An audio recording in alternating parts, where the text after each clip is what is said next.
How did your friend almost ruin your life forever? It was late at night, just me, Pete, and Ryan walking home after hanging out at a friend's house. The streets were quiet, barely anyone around. Then out of nowhere, a guy steps in front of us. I barely had time to process what was happening before I saw him pull something out of his jacket. "Give me everything you've got," he said. My heart dropped. Ryan and I didn't hesitate.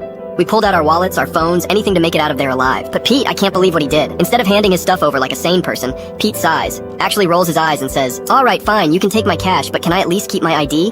I really don't want to go to the DMV again. I've never felt closer to death in my entire life." Ryan and I both turned to look at him like he had just lost his mind. The guy looked just as confused. "What?"